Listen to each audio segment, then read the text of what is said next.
చీకటిలో నుండి వెలుగులోనికి నడిపించే సత్య జీవ మార్గం, ఇది సత్య జీవ మార్గం, సత్య జీవ మార్గం, ఇది సత్య జీవ మార్గం. మార్గం సత్యం జీవం, మార్గం సత్యం జీవం.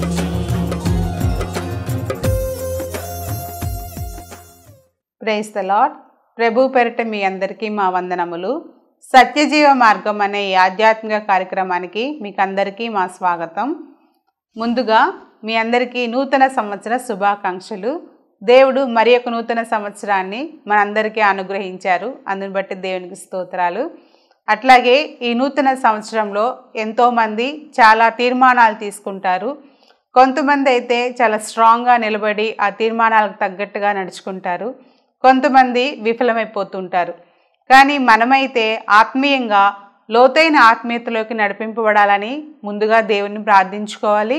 అట్లాగే భక్తిపరంగా కొన్ని తీర్మానాలు, వాక్యం విరుద్ధంగా ఏదైతే ఉంటుందో అది విడిచిపెట్టడానికి, వాక్యం ప్రకారంగా కొన్ని తీర్మానాలు తీసుకొని దానికి స్ట్రాంగ్గా నిలబడడానికి దేవుడు ఈ నూతన సంవత్సరంలో ప్రతి బిడ్డకి సహాయం చేయనుగాక.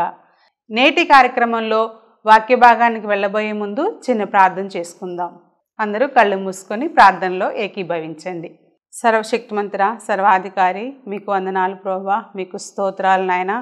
ఎంతైనా నమ్మదగిన దేవా, మీకు స్తోత్రాలు ప్రభువా. నిన్న నేడు నిరంతరం ఏకరీతిగా ఉన్న దేవా, మీకు వందనాలు ప్రభువా. అయ్యా, నూతన సంవత్సరంలో ప్రతి బిడ్డ అడుగు పెట్టబోచుండగా నాయనా మీరు తోడుగా ఉండండి అయ్యా.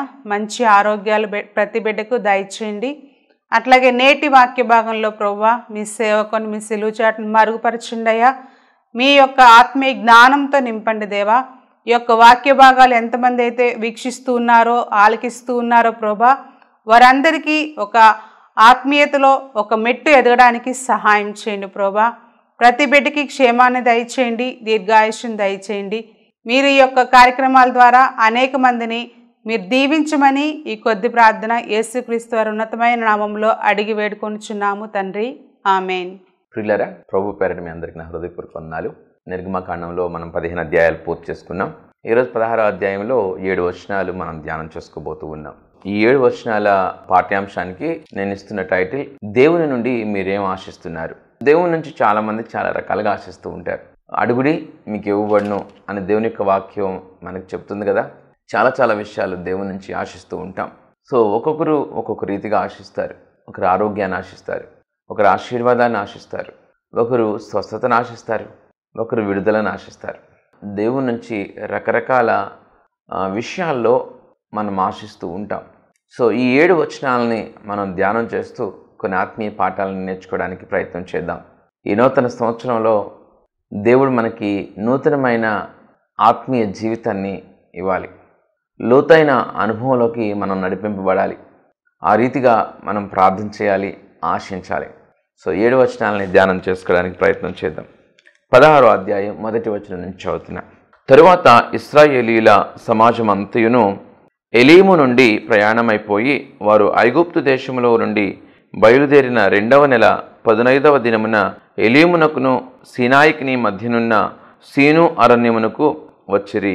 చూడండి, ఆ యొక్క ఎర్ర సముద్రాన్ని 2 పాయలుగా చేసి 6 నెలల వారిని నడిపించి, వారికి దాహం వేసినప్పుడు, దప్పికతో ఉన్నప్పుడు చేదైన జలాలు అక్కడ ఉంటే ఆ చేదైన జలాలని, ఆ మారాని మధురంగా మార్చి ముందుకు నడిపిస్తున్న దేవుని వారు గుర్తెరక్క ఇంకా వారు ఏ రీతిగా దేవుని మీద వారు సనుక్కుంటున్నారో ఈ 7 వచనాల్లో మనం చూడబోతూ ఉన్నాం. వారు ప్రస్తుతము సీను అరణ్యంకి వచ్చారు. వారి జీవితంలో గొప్ప కార్యాలు దేవుడు చేస్తున్నాడు, కానీ వారు మరలా మర్చిపోతూ ఉన్నారు. గత అధ్యాయంలో మనం ధ్యానం చేసుకున్నప్పుడు ఆ చేదైన జలాలని మధురంగా మార్చాడు దేవుడు. ఇశ్రాయేలీల జీవితంలో చేదైన అనుభవాన్ని, మారా అనుభవాన్ని, బానిస బ్రతుకుల్ని దేవుడు విడిపించి ఒక స్వాస్థ్యాన్ని దేవుడు ఇవ్వటానికి ఆశించి నడిపిస్తూ ఉన్నాడు. వీరి జీవితంలో దేవుడు కలిగి ఉన్న ఆశ ఏంటి, దేవుడి నుంచి వీరు ఆశిస్తున్నది ఏంటి అనే వ్యత్యాసం ఈ 7 వచనాల్లో స్పష్టంగా మనం అర్థం చేసుకోవచ్చు. ఎందుకని ఈ 7 వచనాలు అది అర్థం చేసుకోవాలంటే, చాలామంది జీవితాలకు అది చాలా దగ్గరగా ఉంటుంది. కాబట్టి ప్రియులారా, ఈ సీను అరణ్యం దగ్గరికి వచ్చిన తర్వాత వారు ఎలాంటి విషయాల్లో సనుక్కుంటున్నారో మనం చూద్దాం. 2వ వచనం, ఆ అరణ్యములో ఇశ్రాయేలీయుల సమాజమంతయు మోషే అహరోనుల మీద సనిగెను.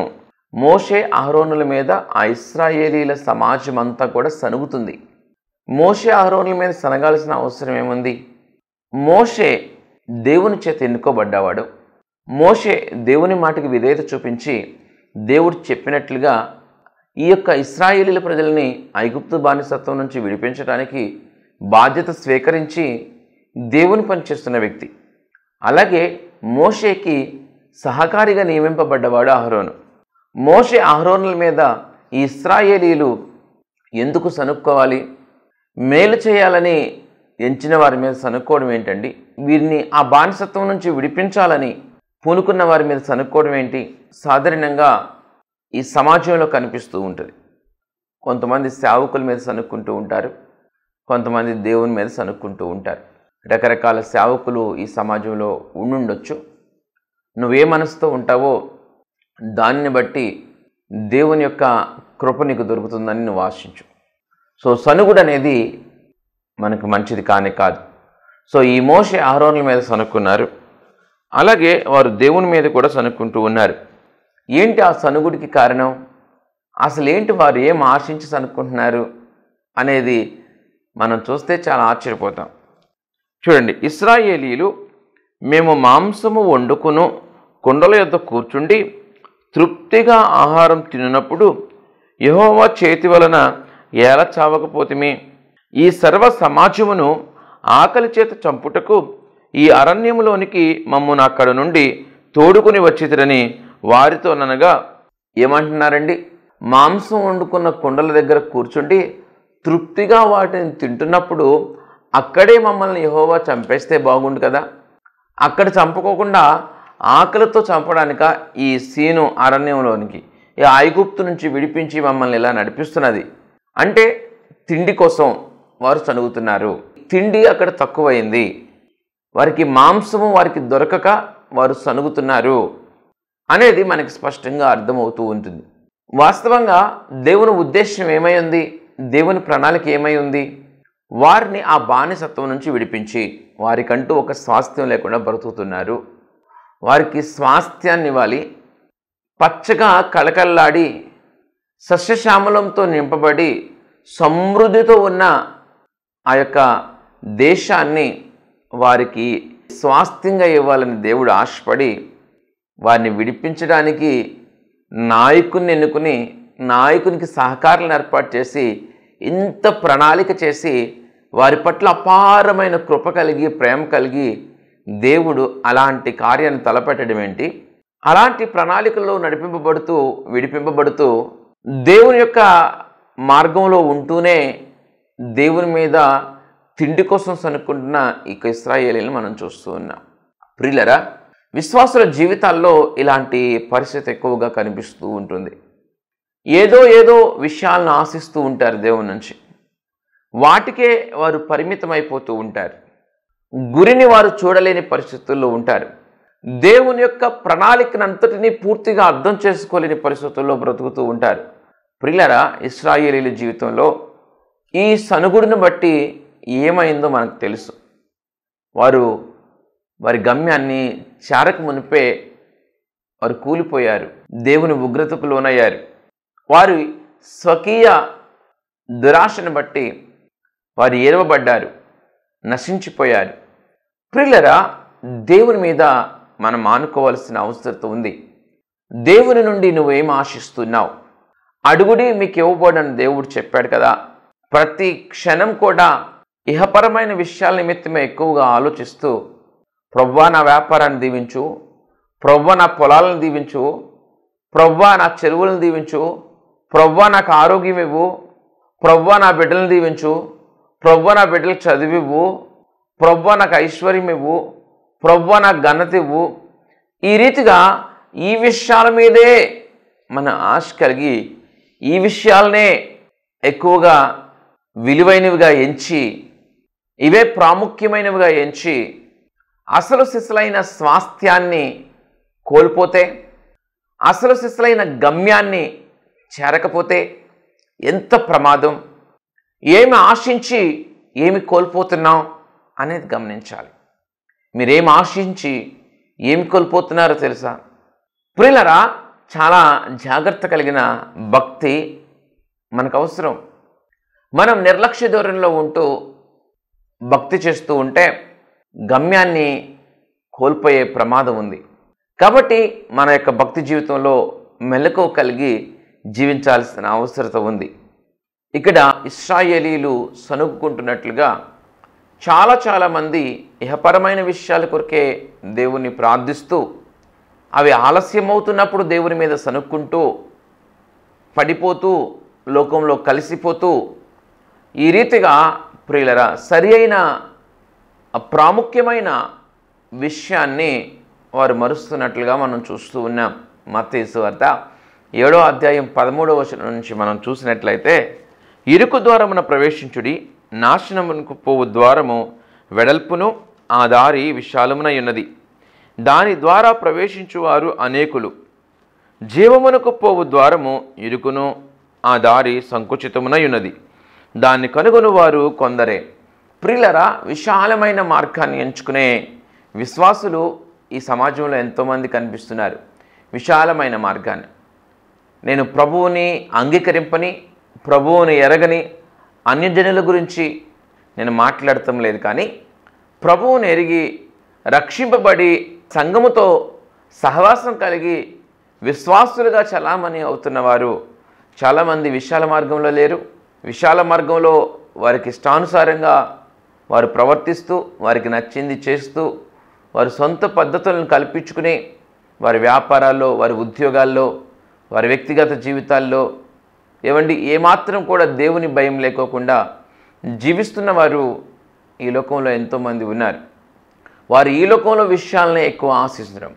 వ్యాపారంలో వృద్ధి, ఉద్యోగంలో మంచి ఉద్యోగం, సమృద్ధి, ఆరోగ్యం, బైకులు, కార్లు, మరి ఈ రీతిగా ప్రార్థన అవసరతలు, ప్రార్థన అంశాలను వారి జీవితంలో కలిగి ఉండి ఏమాత్రం కూడా దేవుడేం ఆశిస్తున్నాడు నా నుంచి అనే ఒక ఆలోచన కూడా లేకోకుండా, ఇరుకు మార్గం అంటే ఏంటి అనే ఒక ఆలోచన కూడా వారికి లేకోకుండా, నేను గమ్యాన్ని చేరాలంటే ఏం చేయాలి, నా కొరకు ఎంతో సుందరంగా నిర్మించిన ఆ దేవుని పట్టణం నేను చేరాలంటే ఏ రీతిగా నేను జీవించాలి, ఏ రీతి జీవితం, ఏ రీతి మార్గం నాకు క్షేమం అనే ఆలోచన లేకోకుండా వారు ఇహపరమైన విషయాల మీదే పూర్తిగా దృష్టి ఉంచి వాటి కొరకు వాక్యం నుంచి కుడికి ఎడమకి మాత్రమే కాక అక్రమంగా జీవిస్తూ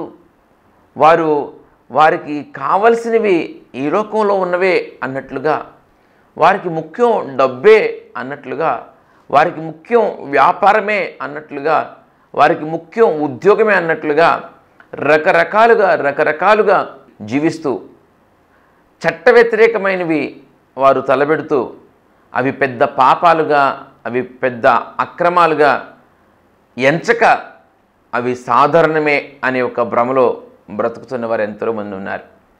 నేటి కాలంలో మనం చూస్తూ ఉన్నట్లయితే ఎన్నో అబద్ధాలు ఆడుతూ బ్రతుకుతున్న విశ్వాసులు లేరు. అబద్ధాలు ఆడుకోకుండా కుదరదు అనే ఒక తీర్మానం తీసుకుని అదేదో పెద్ద పాపం కాదు అన్నట్లుగా ఆలోచించేవారు లేరు. పథకాల కోసం, ప్రభుత్వాల నుంచి సొమ్ము రావడం కోసం తప్పుడు పత్రాలను పుట్టిస్తూ అబద్ధాలు ఆడుతూ మరి ఆ పథకాల ద్వారా ఏదో లబ్ధి వారికి సమకూరాలని ఒక అక్రమం చేస్తూ ఆ లబ్ధి కోసం ఎదురు చూసే విశ్వాసులు లేరు. ఊట్లకి డబ్బు తీసుకోకూడదని కూడా తెలియని విశ్వాసులు లేరు. అది చట్ట వ్యతిరేకం, అది అతిక్రమం అనే స్పృహ కూడా లేకోకుండా జీవిస్తున్న వారు ఎంతోమంది ఉన్నారు. ప్రియులరా, అనేక మంది ఆర్థిక పరిస్థితులు చాలా ఇబ్బందికరంగా ఉన్నప్పుడు, ఆ డబ్బు అవసరత వారికి ఉన్నప్పుడు వారు దాని కొరకై తప్పించిపోయి ఉండొచ్చు. కానీ ప్రభువుని నమ్మండి, ప్రభువుని విశ్వసించండి, నమ్మకంగా దేవుని మీద ఆనుకుంటే దేవుడు ఎంతో సమృద్ధినిస్తాడు.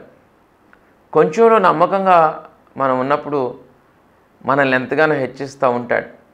నమ్మకం ఎప్పుడు నమ్మకమే, అది కొంచెంలోనైనా ఎక్కువలోనైనా, విషం చుక్క చిన్న చుక్క అయినా పెద్దదైనా ఏదైనా ఒకటే. సో నమ్మకత్వంగా జీవించడం చాలా ప్రాముఖ్యం.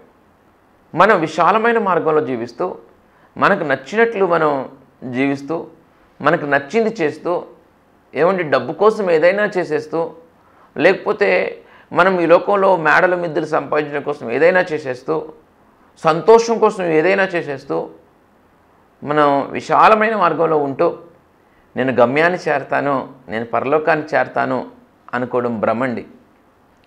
ఖచ్చితంగా లోతైన అనుభవంలోకి మనం నడిపింపబడాల్సిన అవసరం ఉంది. ఇరుకు మార్గమున మనం ఉబ్బిపోతే అహంతో, గర్వంతో, తప్పుడు ఆలోచనలతో, లేకపోతే ఒక పేరాశతో, ఇహపరమైన లోకాశలతో బాగా నింపబడి లోవైతే ఇరుకు మార్గంలో మనం వెళ్ళగలమా? మనము విరిగి నలిగిన హృదయంతో ఉంటే, నలిగిన వారంగా ఉంటేనే ఇరుకు మార్గంలో ప్రవేశించగలం. అంతే కదండి. అహంతో నింపబడకూడదు, గర్వంతో నింపబడకూడదు. అన్నీ కావాలని లొంగ పెట్టుకుని అన్నీ నెత్తి మీద పెట్టుకున్నవాడు కూడా ఇరుకు మార్గంలో వెళ్ళాలంటే చాలా కష్టంగా ఉంటుంది. కాబట్టి ప్రియులారా, మనం ఇరుకు మార్గంలో ప్రవేశించే వారంగా ఉండాలంటే క్రమశిక్షణ కలిగిన జీవితం చాలా ప్రాముఖ్యం. వేసుకునే డ్రెస్సింగ్లో, మాట్లాడే తీరులో, హృదయంలో ఉన్న ఆలోచనల్లో, చూపుల్లో, తీసుకునే నిర్ణయాల్లో, వ్యాపారంలో, ఉద్యోగంలో, కుటుంబంలో, పిల్లల పెంపకంలో, సమస్త విషయాల్లో కూడా ప్రత్యేకింపబడిన వారుగా మీరున్నారా? దేవుని వాక్యానుసారంగా జీవించేవారు మీరున్నారా? సో అది కష్టం అవ్వచ్చు, అది నష్టం అవ్వచ్చు, అది ఇరుకు మార్గం. ఇరుకు మార్గం ఎప్పుడు కష్టంగానే నష్టంగానే ఉంటుంది, కానీ అది ఏదో సుఖంగా సౌఖ్యంగా ఉండదు కదా. ఖచ్చితంగా దేవుని యొక్క వాక్యాన్ని అర్థం చేసుకోవడానికి ప్రయత్నం చేయండి. ఇరుకు ద్వారమున ప్రవేశించుడి, నాశనమునకు పోవు ద్వారం వెడల్పును, ఆ దారి విశాలమునై ఉన్నది, దాని ద్వారా ప్రవేశించువారు అనేకుల్లో ఉంటారా? కొందరిలోనే ఉంటారా? జీవమునకు పోవు ద్వారం ఇరుకును, ఆ దారి సంకుచితమునై ఉన్నది, దాన్ని కనుగొని వారు కొందరే. అబద్ధ ప్రవక్తలను గూర్చి జాగ్రత్త పడుడి, వారు గొర్రెల చర్మములు వేసుకుని మీ వద్దకు వత్తురు, కానీ లోపల వారు క్రూరమైన తోడేళ్ళు.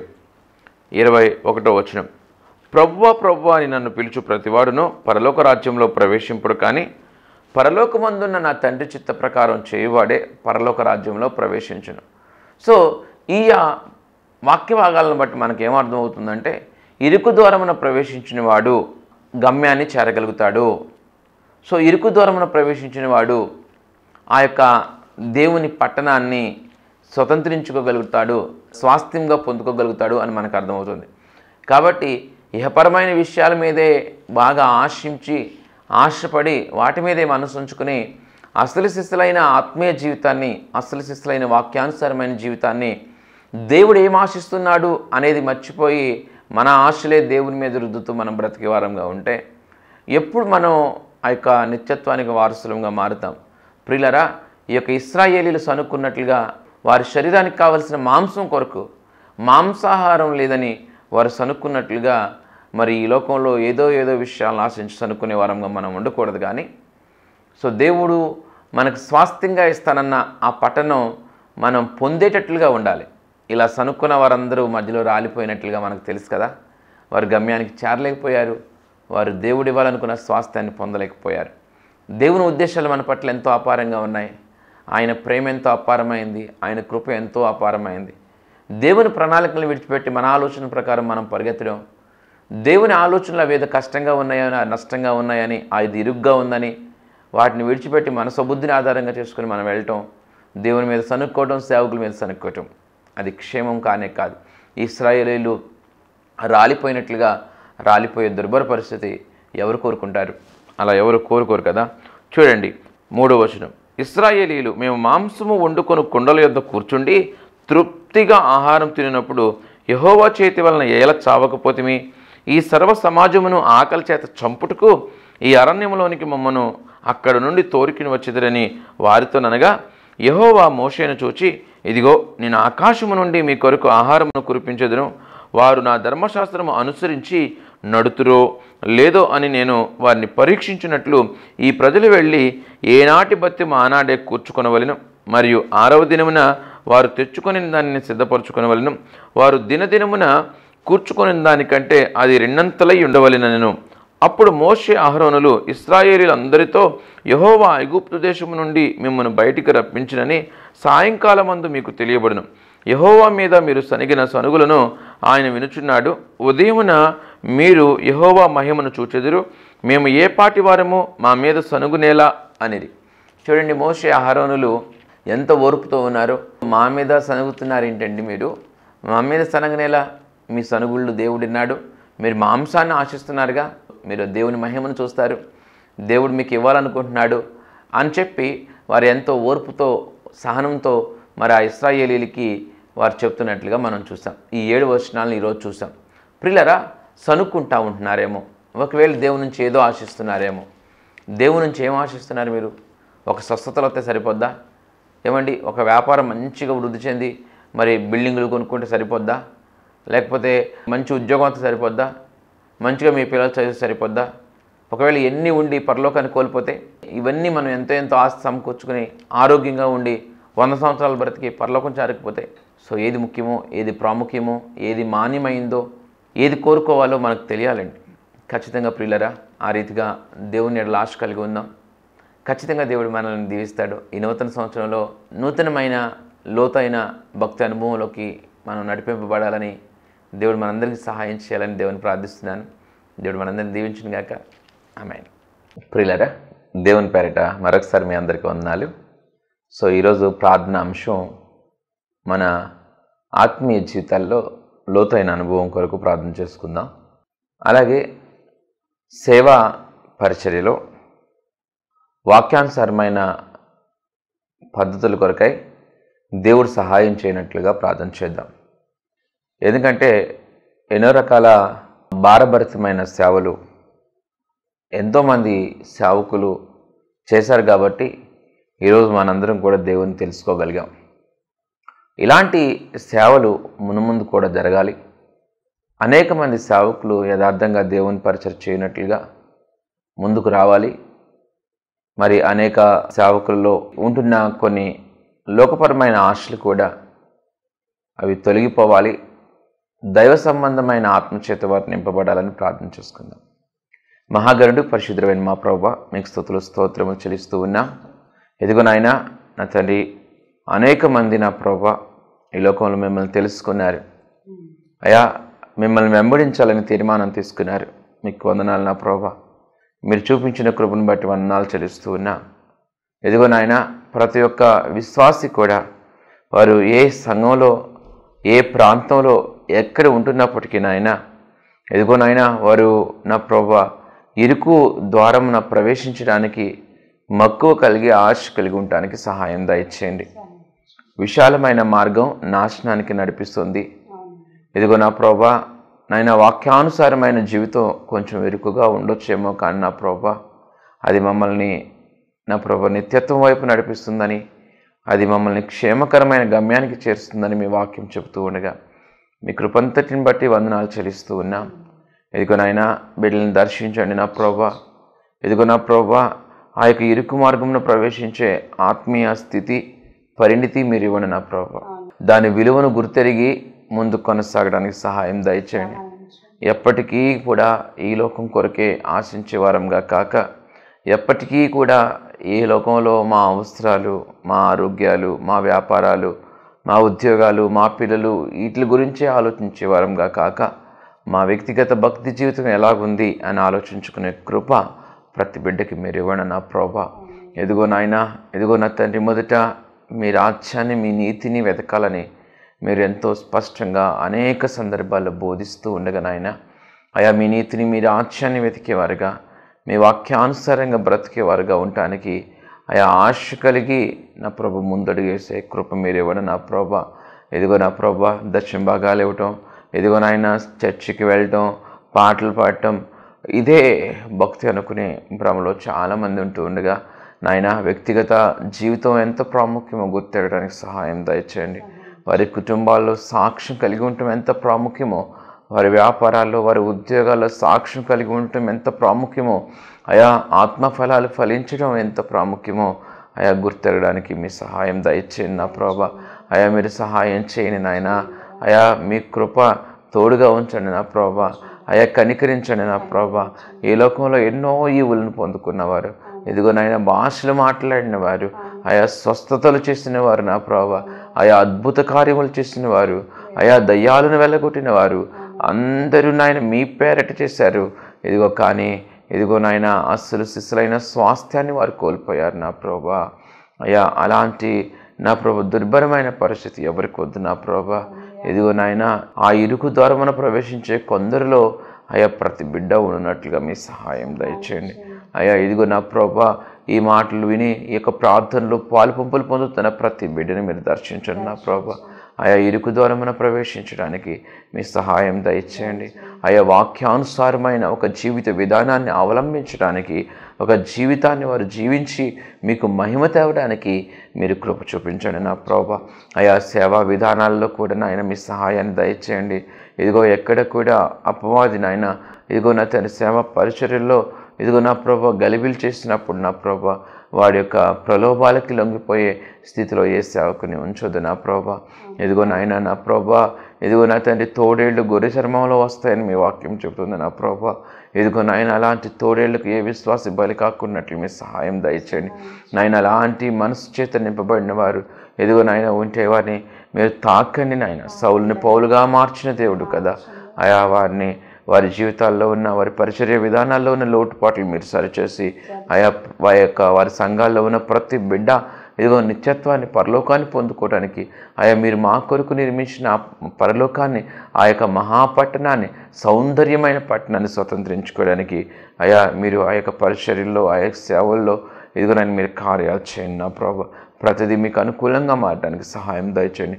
ప్రతి బిడ్డ కూడా నిత్యత్వానికి వారసుడిగా ఉండడానికి సహాయం దయచేయండి. మీ కృప తోడుగా ఉంచమని ప్రభువైన యేసు నామములో ప్రార్థించి వేడుకొంచున్నాము నా తండ్రి, ఆమేన్. ప్రియులారా, మరొకసారి అందరికీ కూడా నూతన సంవత్సర శుభాకాంక్షలు. దేవుడు మనందరిని దీవించును గాక.